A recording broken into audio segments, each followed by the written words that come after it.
Ladies and gentlemen, we are witnessing a clumsy, dangerous spectacle on the global stage, where the lead actors are flubbing their own lines, and the consequence will be an irreversible tragedy. 1. The Middle East charade. A ceasefire is just another name for reloading a ceasefire. What a sanitized term for a brutal reality. Both sides, Iran and Israel, ran out of steam in the first round and needed time to bandage their wounds, count their remaining munitions, and plan a more devastating second act. On the US and Trump, do not believe the narrative of Trump the peacemaker. This was pure damage control.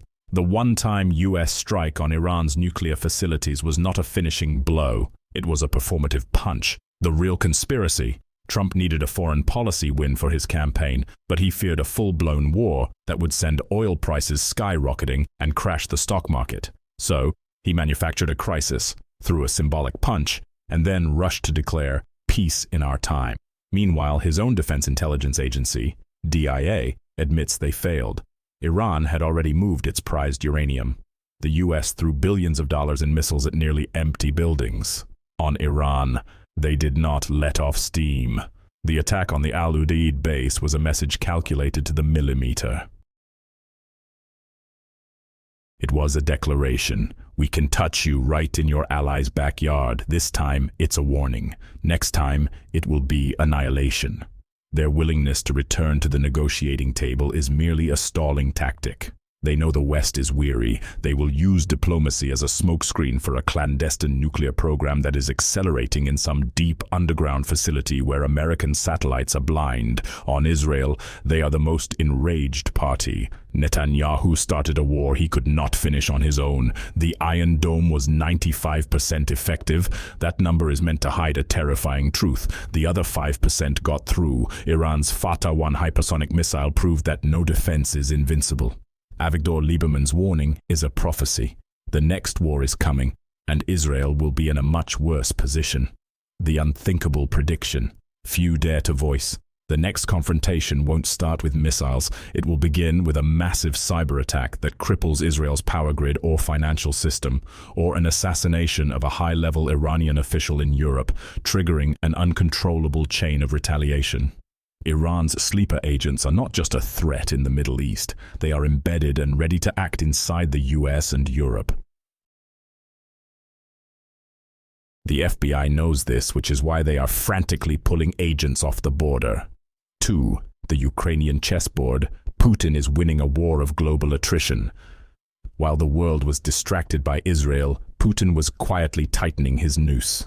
The perfect trap. The war in Ukraine is not just about territory. It is a strategic trap designed to bleed the West's arsenals dry. Every $30 million SM-3 missile fired to protect Israel is one less the US Navy has to counter China in the Pacific. Every aid package to Ukraine is another strain on NATO budgets, fueling internal division.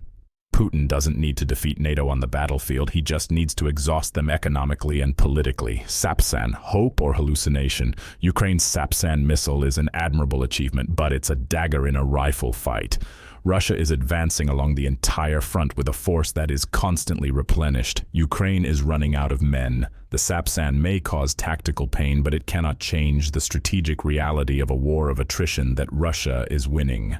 The UK pulling its trainers for safety reasons is a polite excuse. The truth is they are seeing a sinking ship. The unthinkable prediction. Few dare to voice. Putin's next target is not Kyiv. It is to trigger a humanitarian and migrant crisis in Europe this winter by targeting Ukraine's remaining energy infrastructure. Simultaneously, he will exploit America's distraction in the Middle East to make a bold move in the Baltics or destabilize the Balkans, directly testing NATO's Article 5, knowing full well that Trump is skeptical of it. 3. America and the delusion of absolute power. The Trump administration is behaving like a dying empire, projecting immense power abroad to mask the deep fractures within.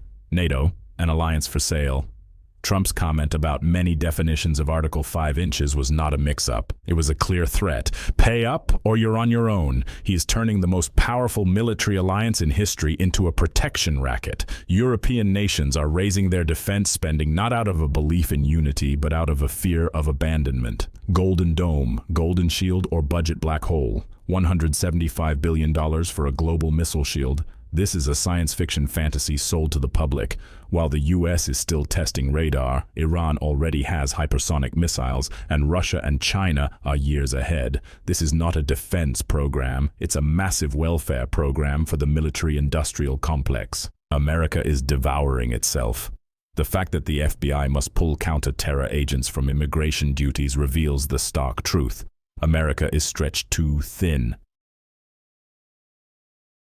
It cannot police its border, manage global threats, and maintain domestic order all at once. America's enemies know this, and they are exploiting it.